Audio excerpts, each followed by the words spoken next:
Really appreciate your time. I'm excited to talk about this topic with you all today. My name is Nathan Pope, and I'll be hosting this webinar and workshop talking about returning to commute after COVID-19. To give you an idea what we're going to talk about today, I'll do a brief introduction to kind of set the scene, set the context, then we'll jump into our wonderful panel. We have two great panelists who are going to talk about their thoughts and their plans around returning to commute for their organizations. And then we'll jump into some breakout discussions to kind of give everyone a chance to share what they're thinking about and maybe any best practices that they have, as well as to answer questions as well. This event is brought to you by several of the regional transportation management organizations in Los Angeles. That's GoSamo, Warner Connects, BTMO, and Go Glendale, and I'll talk about them a little bit more in a moment. Just want to do a shout out to all of them, and we have staff from each of these organizations on the call today who are going to help with questions and will be leading the breakout groups. So shout out to them. So a couple of reminders. I'm sure we've all been on Zoom way too much recently, but this is a Zoom webinar, slightly different than a meeting. So we do have that Q&A button. So if you have questions for our panelists, go ahead and click that Q&A button and they'll pop up for us. I'm going to have a series of questions that I'll ask our panelists, and then we'll save some time at the end for the audience Q&A. We're also going to be doing a couple of Zoom polls, so you'll see those pop up on your screen, and we'd love to hear where your organization is at and kind of what you're thinking about. So those will be just momentarily. And then we're going to be, like I mentioned before, going into those breakout rooms for smaller discussions so we can all share our input and ask our questions. So with that, I'm going to launch our first poll. We have two today. This first one is trying to get a feel for who's here. First question that should be popping up on your screen right now is, where is your organization located, or where's your headquarters? How many employees do you have specifically in Los Angeles? And then the last question is, has your organization begun to think about, plan for return to commuting? So is it on your to-do list? You've started a plan, you've finalized a plan, you're still waiting to hear, or it's not your job, or something else? Great. Seeing those answers come in right now. We have folks coming to us from Santa Monica, Burbank, Glendale, some outside of those areas as well. Let's see what size we have.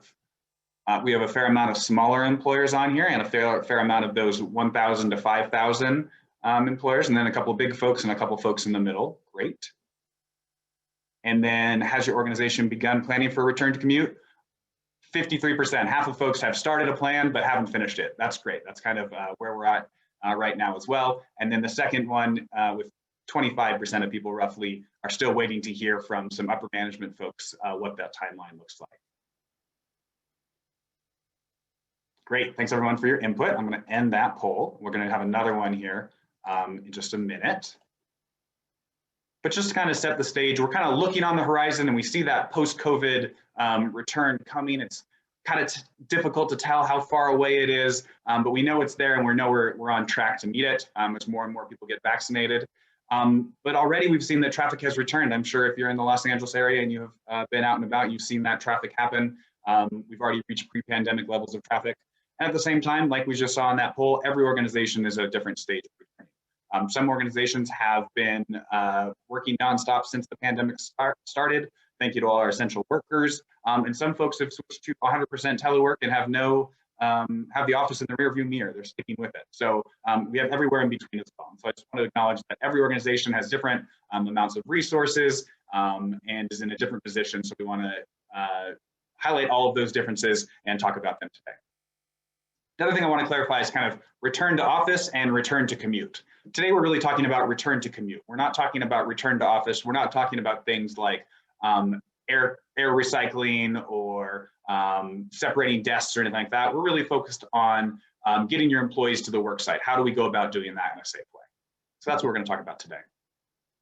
And since this is such a challenging time, I want to make sure you know what your resources are. The best place you can start is with your local transportation management organization. These are the 4 who are sponsoring today's events, but there's definitely more out there. Please feel free to reach out to any of the folks or who are going to be in the breakout rooms, and they can connect you with the right people. There's the GoSamo Transportation Management Organization for Santa Monica. Warner Center has Warner Connects. The BTMO serves Burbank, and Go Glendale is for the employers in Glendale. So all these organizations would be more than happy to connect with you to really help you figure out any questions that you may have about return to community. So with that, I'm going to launch my second out of 2 polls. And this one's really focused on what are your plans right now? Where are you at? So that should be popping up on your screen now. The first question is, does your organization have a date? Have you guys set a date for returning back to your office or your work site? Second question is, are you considering any flexible scheduling? Are you looking at full telework or maybe full in-person or somewhere in between in a hybrid?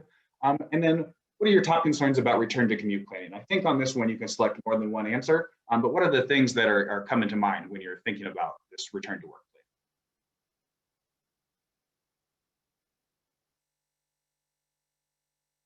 Great, seeing some answers come in now. Give it just one more minute. So it looks like we have about a quarter of folks who say spring, summer 2021, and then another quarter or maybe a third who are saying fall 2021. Nobody's saying winter, and about 40% are saying later or we don't have a date yet. So still a lot of ambiguity out there, but some folks are looking to come back pretty soon. And then 94% said a hybrid model. There was one response or so who said full in-person, but 94% some kind of mix between hybrid, between in-person and teleworking, and that rings true to what I've heard as well. People are really concerned about, let's see, the top response for this last question is employee well-being is the #1 concern, followed by lack of participation in some kind of ride-sharing program. Wonderful. Parking is also up there, but not as high as those other 2. Thanks so much, everyone. So with that, I'm going to go straight, without further ado, into today's panel. We have 2 wonderful panelists. If you guys wouldn't mind turning on your camera, we have Leah Yim, who's with Kite. She's the Transportation Program Manager, and Grant Doughty from the Walt Disney Company, where he manages the Transportation Demand Management Program. Hi, guys. Can you hear me okay? Yes, we can. Can you hear us okay? Coming through loud and clear. Good. Just to get us started, I'll go to you first, Leah. Could you just tell us a little bit, introduce yourself, tell us about Kite and your number of employees and what you do for Kite? Yeah, sure. So hi, everyone. My name is Leah Yim. I'm the Transportation Program Manager for Kite, and Kite is a cell therapy company. We provide cell therapy for cancer patients. So it's been an interesting time, throughout this COVID period, because we do have a lot of essential healthcare workers in our offices. But I support about 1,700 staff within the US. A majority of them are based in the LA area. We have a couple offices in Santa Monica, another large manufacturing facility in El Segundo. We also have offices in Emeryville, Oceanside, and in Maryland as well. Great. Thank you so much for being here. Grant, can you give us a quick intro? Sure. I'm Grant Doughty, and I manage the Transportation Demand Management function for the Walt Disney Company, which includes all of our national sites, but it's primarily focused in Southern California. And I just have to tell you, Nathan, I know that we're not focusing on return to office with this seminar, but I am sitting, I don't have a background. This is actually my office in Anaheim, and it's the first time I've sat in this chair at this desk in my office since March 12th of 2020. So for me, this is kind of a little bit of an emotional moment too. So I appreciate the opportunity to be here today. Well, that is definitely something to celebrate. That's so exciting. And thank you so much for marking it with participation in our webinar today. Grant, maybe we'll stick with you. Take us back a year ago. What was going on when COVID first started? What were your employees' commutes? What did you guys do to adapt to COVID? How were your staff and commuters impacted by the pandemic? So essentially, we just kind of turned everything off, and that includes theme parks, movie and TV productions. All functionality basically just ceased for, I guess, what everyone was sort of thinking might be 3 or 4 weeks. At the time, it was really unknown. Basically, everyone was told just to go home, work at home, and until further notice, this was kind of our modus operandi. When we got a couple months into this and realized that it wasn't going to be any kind of a return to work soon, then we started getting into furloughs in April, and then some layoffs hit us in July or August. And it's been it's just been kind of surreal that a company like Disney is just on pause for as long as it has been. It's been very trying and emotional for some, but there's definitely light at the end of the tunnel. And the fact that I'm sitting here in my office is kind of an accident because I'm actually at a preview because we're opening the parks on Friday. So my family and I are here, and this was the only space that I could come to actually do this particular webinar. So I appreciate the excuse to actually kind of sneak in here. I'm not supposed to be here yet, but here I am. That's kind of how it all started, though. That's great. And Leah, what about you? Take us back a year ago. What was happening with Kite? Yeah, so we had a range of impacts from this. I mentioned, we provide cell therapy. So a number of our staff are actually in labs, getting cells prepared to help treat or provide this therapy for our patients. So within our manufacturing facility in El Segundo, that was pretty much fully up and running, same as it was pre-COVID, just providing this service for patients. We have in Santa Monica 2 different offices. One is a headquarters, which is pretty much just empty. Everyone worked remotely from that point. I'm still working remotely. It looks like I'm in Norway in the fjords, but I'm actually at my house right now. So the headquarters, everyone's just working from home. The second office in Santa Monica is somewhat of a mix. So we do have some staff that were able to work from home, maybe about 20% of those. We have another portion that provided clinical manufacturing, meaning they needed to be in the office at all times, similar to our regular commercial manufacturing facility. So they stayed at the site. And then we had a team of research staff also. And the research was a little bit in flux because right when COVID hit in March, we were just told stop operations. We don't know what this is right now. They all just went home, didn't have any work to do because they need the lab to do their work. But they were sent home because we weren't really sure what this was. Moving forward a few months into the summer, we started bringing some of our research back. And so anything that they needed to do in the office, they were doing their lab work, but then they were looking at the data at home beyond that. So that was kind of a mix. So we had different people in the spectrum, depending on the office you're in. I think that's why we're really excited to have both of you today, because you're both kind of managing organizations that have a bunch of different functionality, right? You're not just doing one thing. You're not just office workers. You're doing all kinds of stuff, excuse the construction outside. So the next question for us is, now we're fast forward a year after COVID. What types of plans do you guys have? Where are you at in the process? Does your organization have plans to return to the work site? What types of things are you thinking about as you plan to return to Commute? And maybe we'll stick with you, Leah, and then we'll go to Grant after that. Yeah, sure. So there's been a continuous talk on when are we returning back to the site and what will that look like? And it keeps getting pushed, out a few months. Right now, we're looking to have any staff that are working from home to start potentially coming back into the office, maybe Q3, so summer of this year. And this is still what we're calling an encouraged work from home phase. So you're still encouraged to work from home, but if for some reason you have a situation where you need to come in the office, your preference is to come into the office, you would be able to, on kind of a pilot basis, be able to come in and do some of the work there. Great. And Grant, what about you? You mentioned, I think the big date's coming up real soon. Well, we have a date, which is progress from where we were even just a month ago. Not too long ago, we got an all-company message from our HR team that July 4th is the symbolic target date that we're using. After July 4th, there's going to be some very limited returns to offices. People who have been involved in some operational function, obviously if you're working in a theme park, it's very difficult to work at home. So many of them are back at work. And film and TV productions are the only other real exception to the work at home rule right now. But after July 4th, we're expecting perhaps 10% maybe of our workforce to kind of repopulate offices. And we're going to take it very slow, learn what we can from that first experience, add a few more people back to the office landscape, and then keep learning and keep growing from there. Ultimately, I think our build out will be where we have some mix of people working from home still and some people in the office, or maybe some people doing a mix of both. But July 4th is kind of a red letter day. It's marked on our calendar right now. That's great, And just to have that flagpole. It is.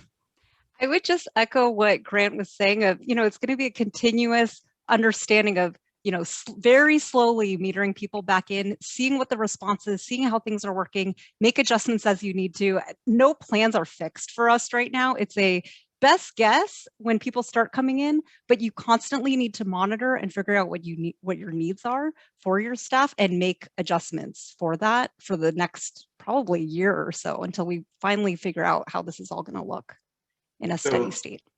Leah, you've had folks coming in kind of constantly throughout your essential staff coming in. What kinds of things are you seeing from them about maybe some habits that have changed that you're thinking about as you're planning for the future?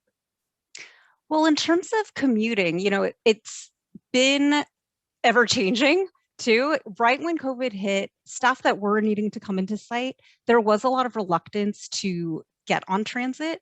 Just no one knew enough about COVID and how it's transmitted and how to protect yourself, all of that. So we had a lot of people not wanting to take transit anymore. I did have an uptick in parking requests. I did have some shift into active transportation for people that could, bike or walk that shorter distance. So we did see that.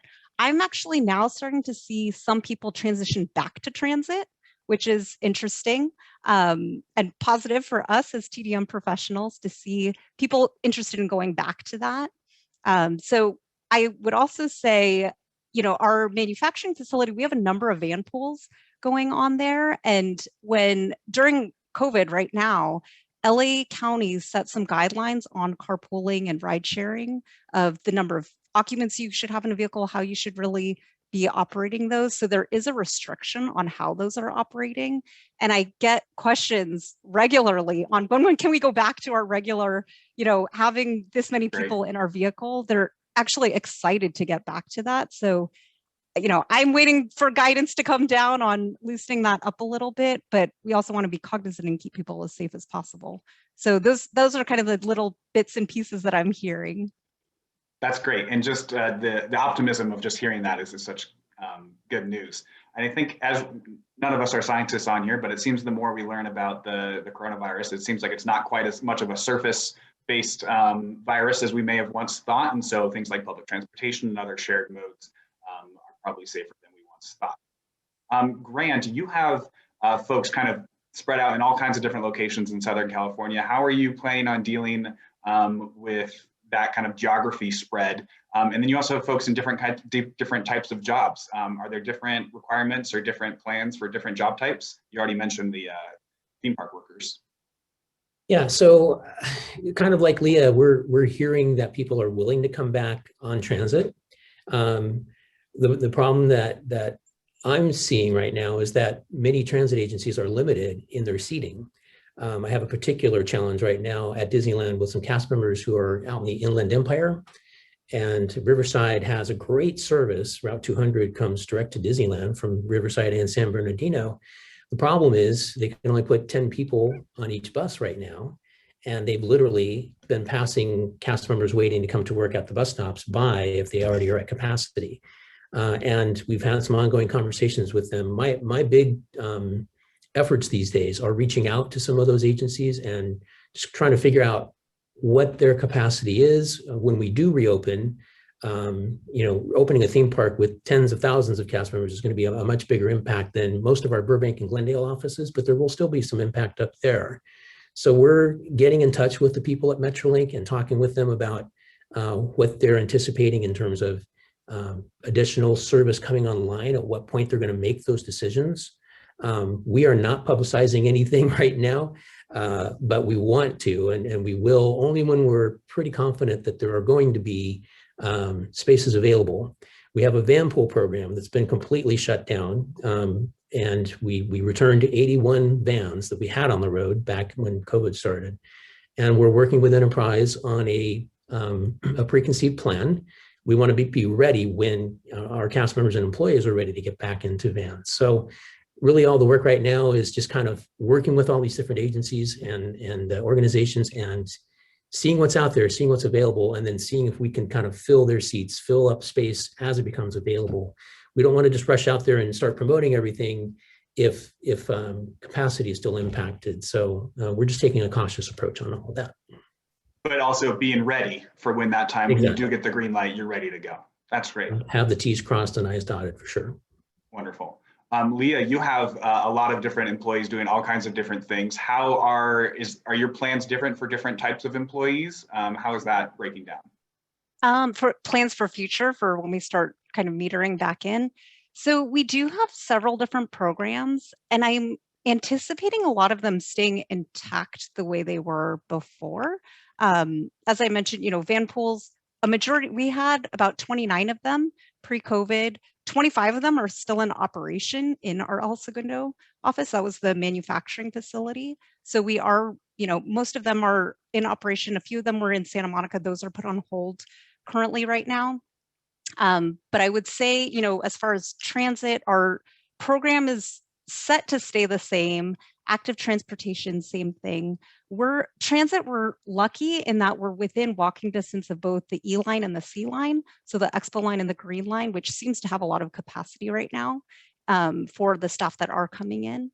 For some of our other programs, I'm anticipating some changes with our shuttle program. So pre-COVID, we had 8 shuttles that were coming from different parts of LA County and even Orange County into our Santa Monica and El Segundo sites. Most of the staff were actually coming into Santa Monica. We, along with this slow return back to site, Kite is also rolling out a new expanded telework program.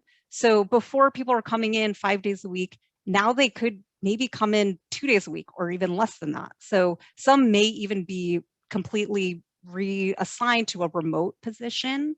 So they may not come in at all. So we're going to see a lot of reduction in the number of staff that are on site daily in a future state. But it's really we need to wait and see what the needs are for our shuttle service before we just jump right back in. So shuttle services are put on hold right now. We're anticipating with this slow transition back into the office that we'll keep them on hold until we have that demonstrated need for the shuttles to be put back in operation.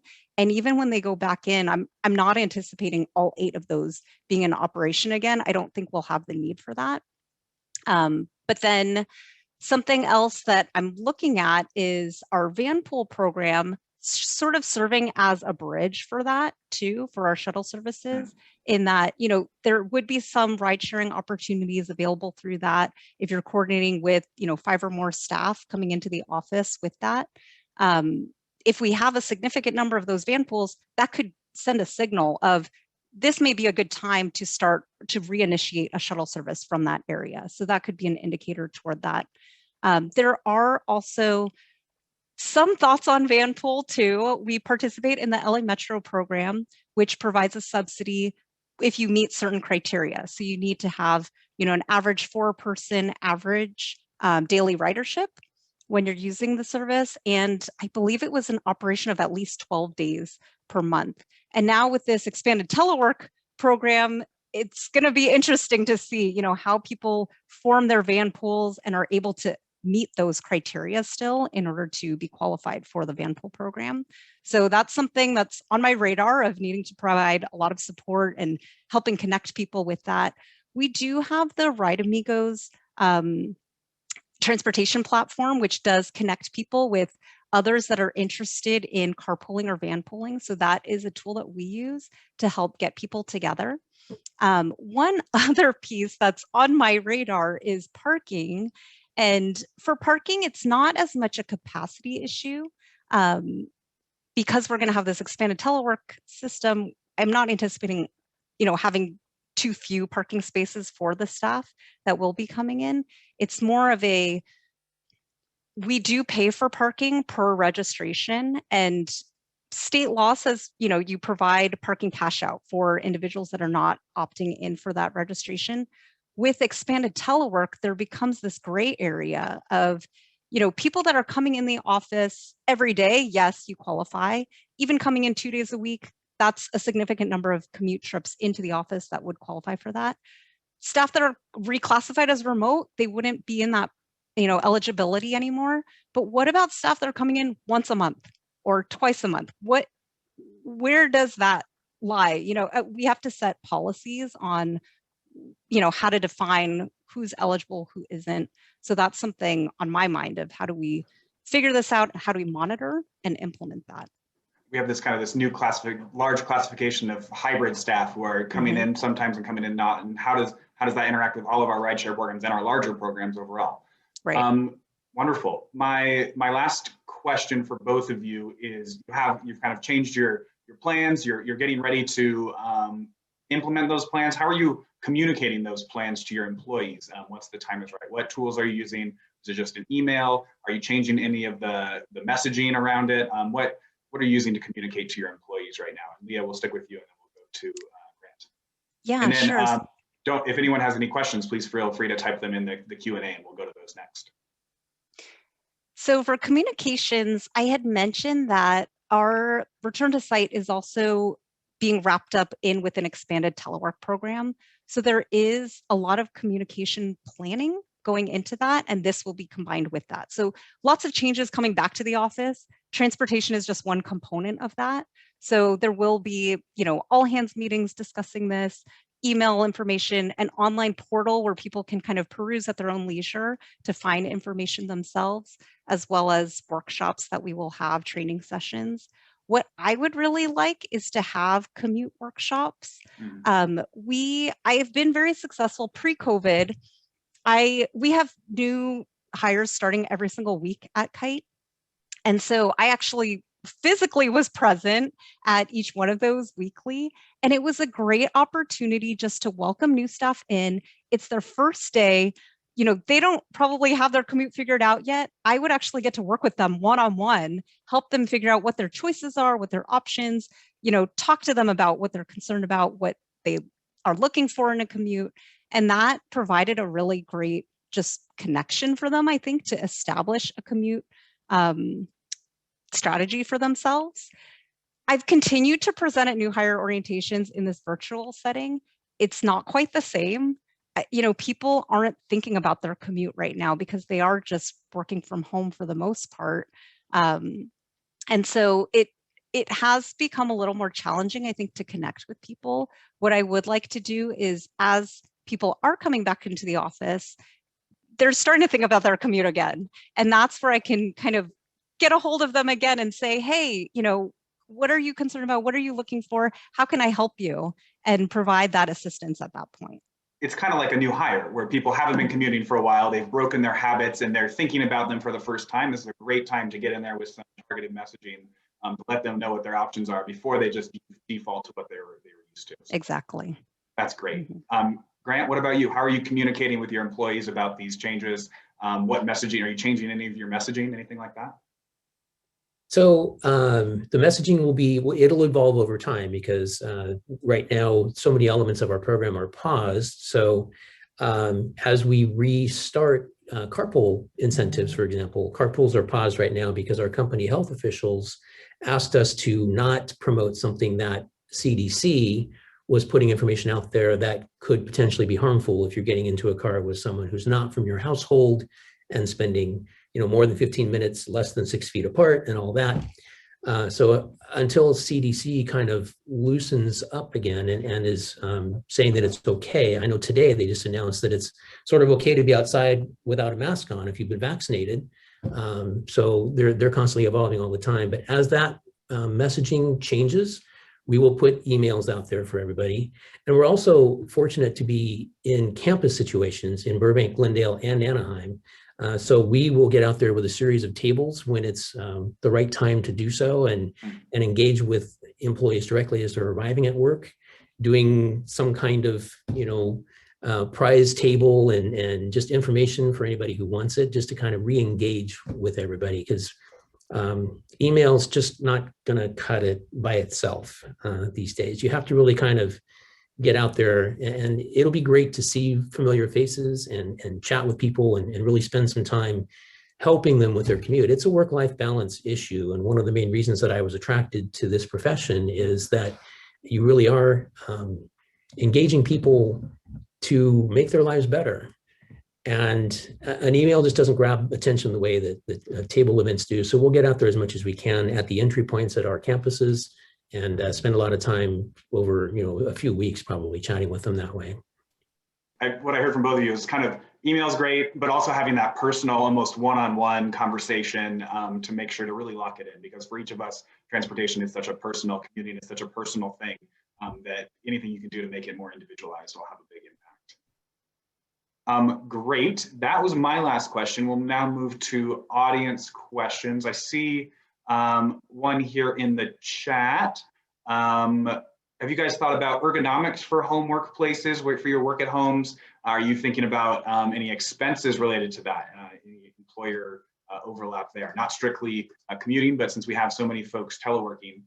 Leah, have you thought about ergonomics or reimbursing employee expenses for working from home? Yeah, so we're really lucky in that we are actually a subsidiary of Gilead, which is a very large company. And they did provide some coverage of home office expenses for ergonomics and things to kind of get you settled. But we also had our EHS department did several different workshops on just low-cost ways to make things more ergonomic for you. So it was great. What's that department? Oh, environmental health and safety. So our EH&S team, they were great. Periodically throughout this COVID time, they would have these workshops demonstrating, I have my laptop up on a riser right now, but the person that ran my workshop, she just put shoe boxes up and just said, take a look at this. This is exactly the height that I need. And I found the boxes that worked. And guess what? It cost me nothing to do. So they also highlighted some key things that you may want to have in having a laptop, if that's your only piece of equipment that you're using and it's up on a piece of cardboard. You may want to invest in a wireless keyboard and a mouse so that you're not kind of typing up here. And so they highlighted some things like that. I thought that was really great because you don't need an expensive budget to be able to make yourselves more ergonomic and safe for working at home, but it is really important. I myself had a lot of back pain from working at home, and I had to make adjustments for that. Grant, any thoughts on the working from home ergonomics and any expenses that Disney is talking about? Yeah, I don't know how things were up in LA County, but my experience is where my office is in Anaheim, and there was one period of time over a couple of weeks where you could make an appointment to come in and get things from your office that you needed to kind of set up your home office. So it was kind of funny because people were coming in and walking out with like rolling their office chairs and carrying monitors and all these things. It was like a fire sale at Office Depot or something. The company does offer an allowance of, I think it's up to $300 for the purchase of something that's going toward your home office. And I think we pay something like up to $15 a month to contribute to the internet cost. I think they kind of figured out a way to sort of prorate the amount that you might be using it for work versus watching your movies and things at home. And that's the number that they arrived at. So, it's not nothing. I don't know if it's, the most generous package out there, but there is some consideration for that. Great. With that, I think we'll save these next questions for our breakout groups. We're going to stick on our schedule here. Thank you so much both for participating in the panel. I think this was really helpful, but we want to keep the conversation going. So what we're going to do now is jump into our breakout rooms. So we're going to be setting up those breakout rooms now where, here we go. We're going to have 3 breakout groups focused on employer size. So we have a lot of different employers from different sizes. So we're going to have a small employer group from 1 to 100 employees, medium employer groups 1 to 500 employees, and large 500 plus. And we're going to have different staff from each of the TMOs in the groups to kind of facilitate a discussion and to answer any questions. If you look in the chat right now, Jenny should be posting a link to each of these groups. Go ahead and just click on the group that matches your employer size or the one that you want to get information from, and it'll take you to a new Zoom meeting and we can start the conversation there. So I'm going to wrap up the panel and just say thank you so much to Leah. Thank you so much to Grant. We really appreciate it. You guys are awesome. We really, it's really valuable to hear what you're doing. So thank you so much. You're welcome. Thanks for inviting us. Yeah. And so let's see, does that get posted in the chat?